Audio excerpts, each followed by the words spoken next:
Good day at isang makakalikasang araw po sa ating lahat. First and foremost, I would like to express my warmest gratitude to our very energetic University Director for God and Extension, Dr. Aiden Thompson Beltran, for inviting and giving me the chance to be part in this Earth Day celebration 2021. To start my message, please allow me to mention some manifestation when it comes to environmental protection or care for the earth is concerned. First is biblical. It can be traced back in Genesis chapter 2, verse 15, which stated that the Lord God placed the man in the Garden of Eden to cultivate it and protect it. It's so clear that God has a perfect plan as He entrusted all His creations to man.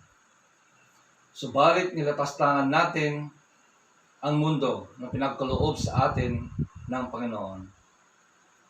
But still God was so wise enough. He convened most of the world leaders to do action to care for the earth. And so we have the international legal basis. Number one, we have the United Nations, founded in 1945, an intergovernmental organization as a center for harmonizing the actions of nations.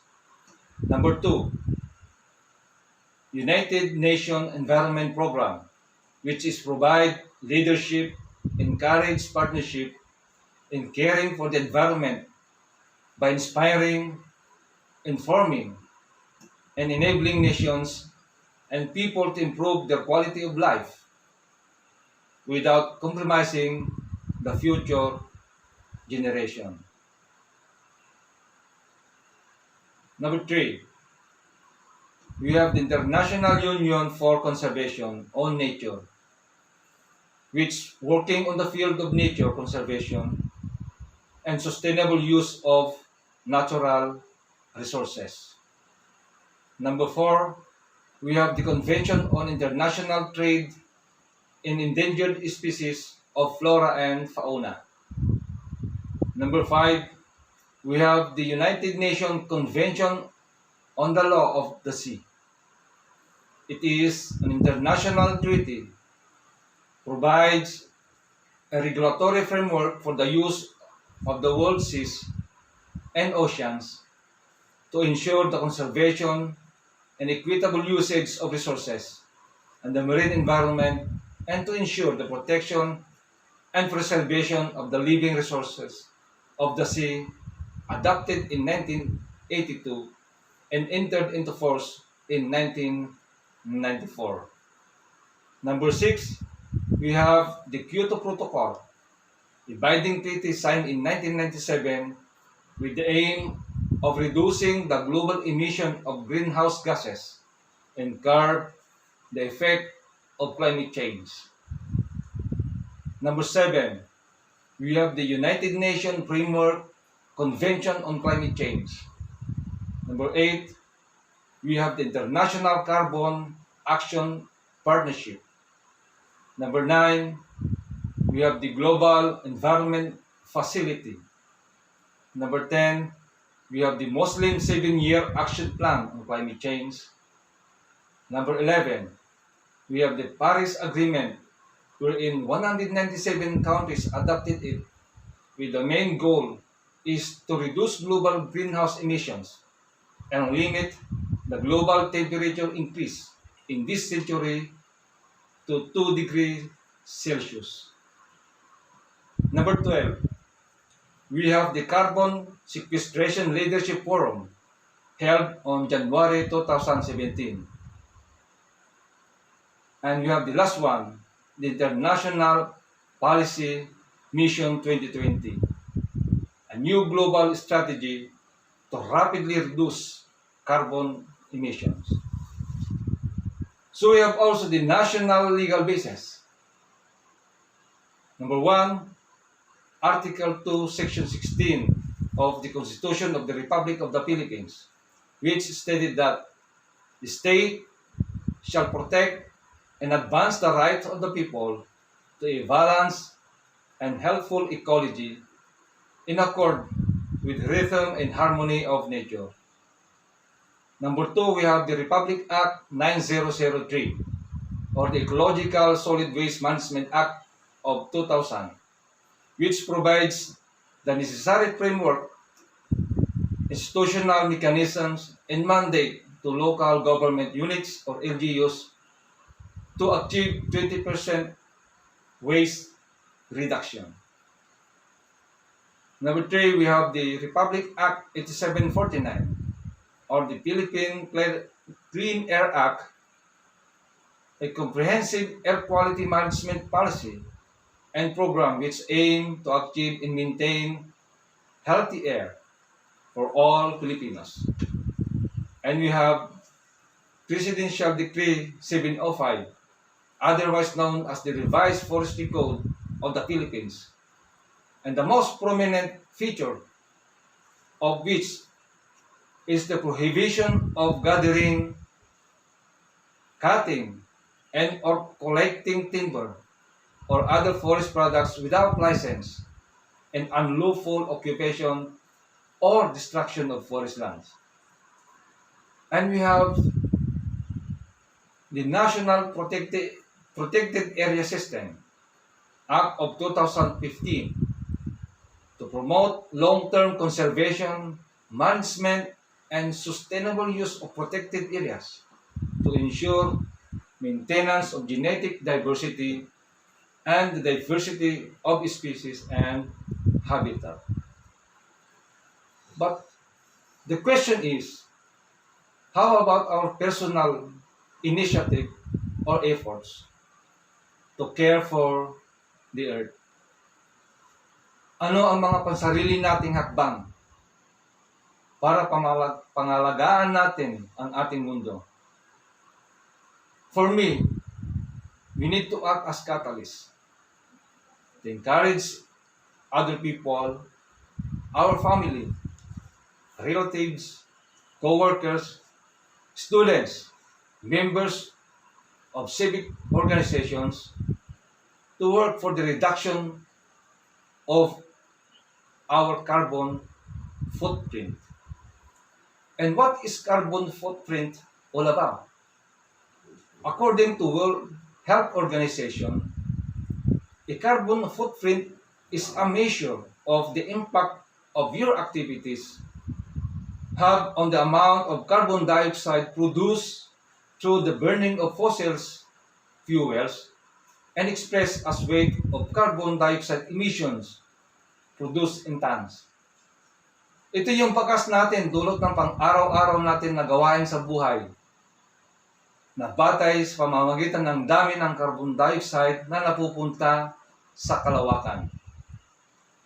Ang sektor ng transportasyon, food production, energy generation, and consumption ang may matataas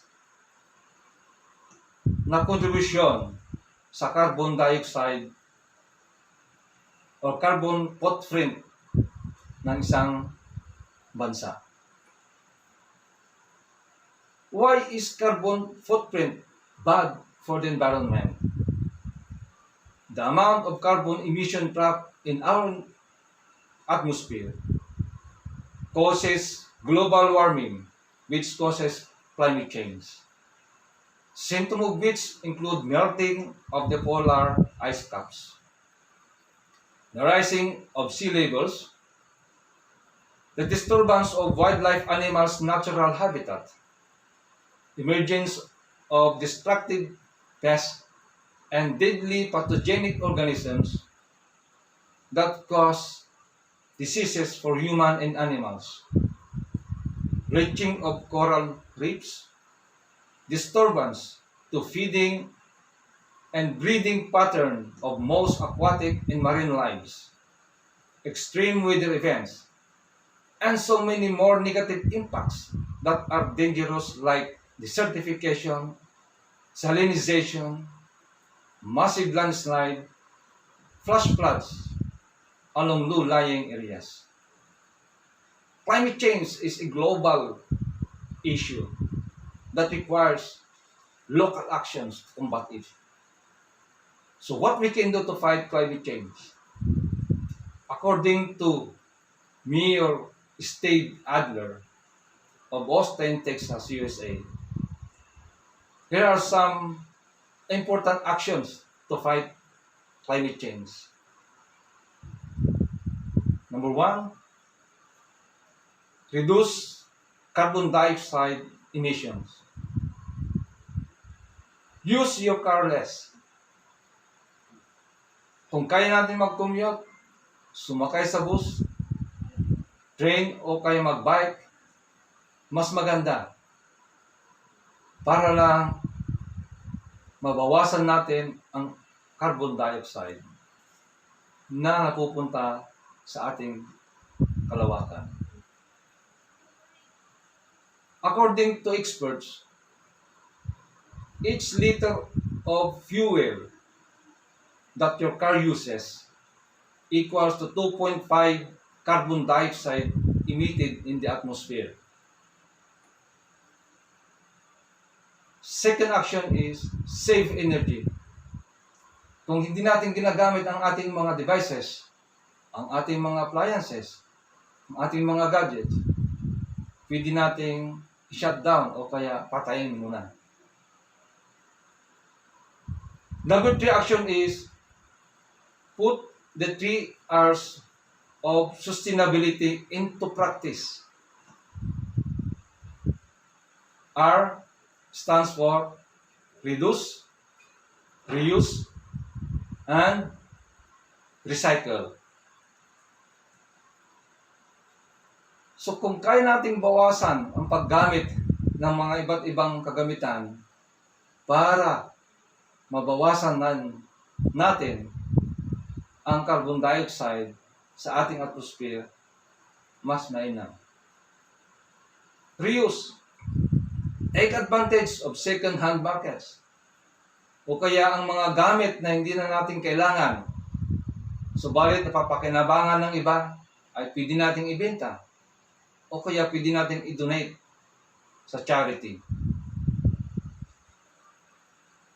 Another R is recycle.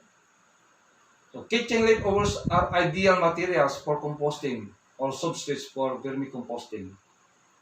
We do vermicomposting at home, wherein our kitchen leftovers are fed to our native pig and their manure is processed as substrate for the African night crawler. And so we have our own supply of organic fertilizers for our vegetables. Empty plastic containers are used for planting of seedlings. Ang pinaka-practical nito ay ang garbage segregation, na kung saan mapaghiwa-hiwalay natin ang mga materials na pwedeng i-reuse, i-recycle, at pwedeng i-compose. Number 4 actions. Eat more food that is grown or made locally and less red meat. So, reduce your meat consumptions. Livestock is one of the biggest contaminators of the atmosphere.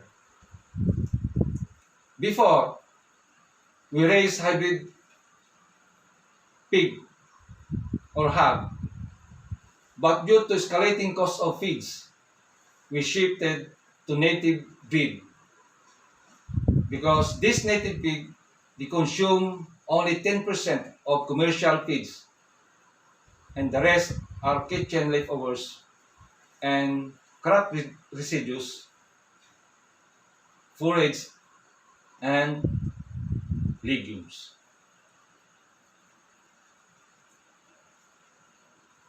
Number 5, avoid buying your water in plastic. So hanggat maaari magdala po tayo ng reusable water bottle. Dahil sa pag-manufacture pa lang po ng plastic para sa mga bottled water, ay mataas na pong carbon dioxide na napupunta sa ating kapaligiran. At ang pagproseso ng bottled water ay gumagamit ng napakataas na energy upang ito ay mapunta sa merkado. And number 6, which is the last one, act against forest loss. Ingatan natin ang ating mga kagubatan na masunog. Kung nangangailangan tayo ng mga kahoy para sa paggawa ng ating bahay, bumili po tayo sa mga legitimate na hardware. Huwag po tayong bumili sa mga fly-by-nights na lumber. Dahil mas na-encourage ang mga illegal cutters na magputol ng mga puno mula sa ating mga natural stand. We have to encourage people to plant fast-growing trees. In that manner, we can avoid cutting of native trees or naturally grown trees in our natural stand. Sa aming pamilya, around 2,000 forest trees and fruit-bearing trees planted yearly in our CBFM awarded area. We involve our children, our neighbors, friends, youth in the community so they could appreciate the importance of caring the nature at talagang nag-i-enjoy sila habang natututo. And this is what we call climate literacy. In this way, we can pass the baton and the cycle must go on. When I was the campus NSTP director, our students have their own meaning of National Service Training Program and they define as the non-stop tree planting. Dahil monthly po nagtatanim kami sa aming Ataco Mountain area. At kung sila ay nakagraduate na, sila po ay bumabalik upang magpasalamat. Dahil sa aming non-stop tree planting ay na-contribute nila, naibahagi nila ang mga dapat nilang maibahagi kung paano maalagaan ang ating kalikasan at ang mundo. We in the Butulan campus, we accommodated Butulan municipal employees to conduct their tree planting activity because planting of 50 seedlings each year is a requirement. So I would like to congratulate our beloved Mayor, Honorable Doris Manikis, for sharing their active contribution in taking care of the environment through their green policy. Climate change is a natural phenomenon. In the context of climate change, there are 3 important things that we need to take into account. First is mitigation. By reducing our carbon footprint, we can mitigate causes and minimizing the possible impacts of climate change. Second is resilience. We need to become a climate change resilient.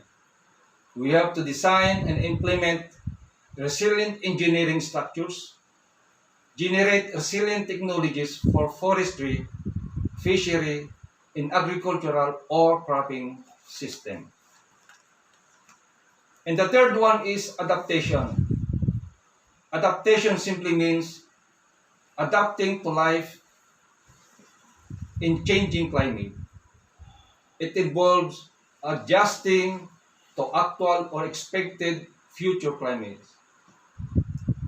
The extinction of some organisms or certain species was brought by the failure of such organism or species to adapt.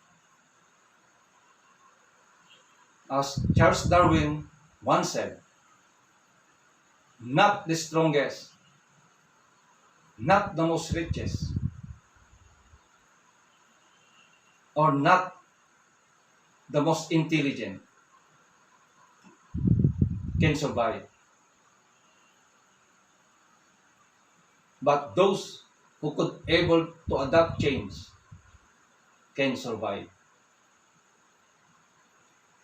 As we celebrate this Earth Day 2021 with the theme Restore Our Planet, we all know that it is an annual event celebrated globally to support environmental protection.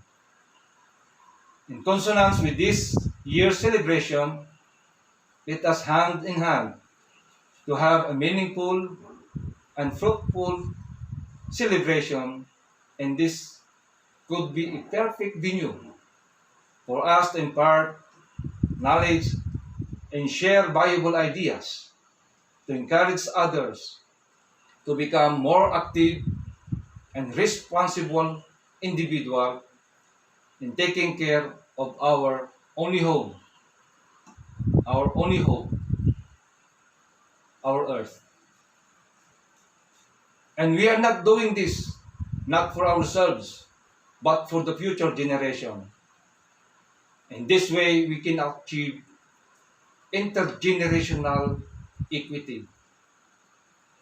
Intergenerational equity simply means whatever tangible or intangible benefits that we realize today, it must be available for the incoming generation.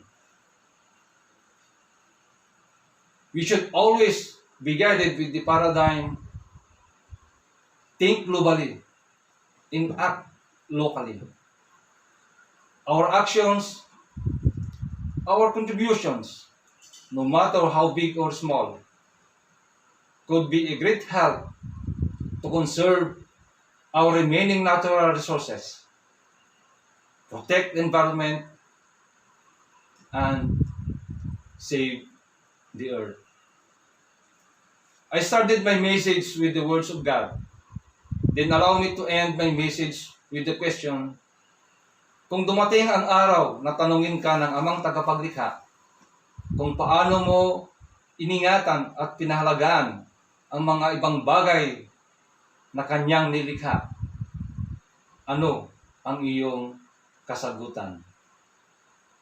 Thank you very much and see you on next year's Earth Day celebration.